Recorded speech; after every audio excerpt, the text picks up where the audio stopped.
In this tutorial, I will be explaining how to perfectly format a Précis in Word 2010.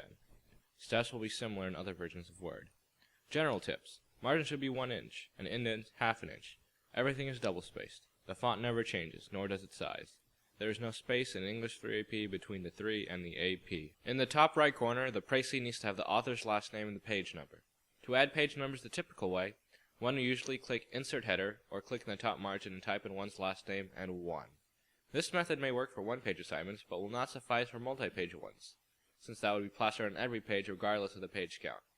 The proper way is to use the page number feature in the Insert toolbar and select the option that puts the header in the top right corner by default within ½ inch margin.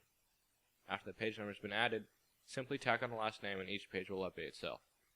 Word is a little tricky with page numbers. By default, the page number will be in Calibre 11-point font. The font should either be Arial or Times New Roman 12-point. Remember to change it. The next section is the header, which should be flush left. The first line should be the author's name. The second line should be the teacher's name. The third line should be the class. The fourth line should be the due date. By default, Word puts an extra space between paragraphs. This leads to an excess of wasted space in the header and title. Highlight everything, right-click with the mouse, click Paragraph, and check the box labeled Don't Add Space Between Paragraphs of the same style. This changes a fat incorrect header into a slimmer correct one.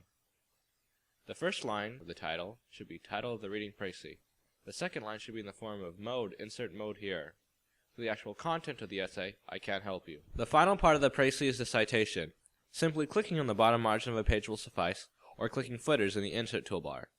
When the citation is more than 2 lines, the second and subsequent lines need indenting. Unfortunately, when clicking the Tab key, it indents the whole citation rather than just that one line. This is the solution.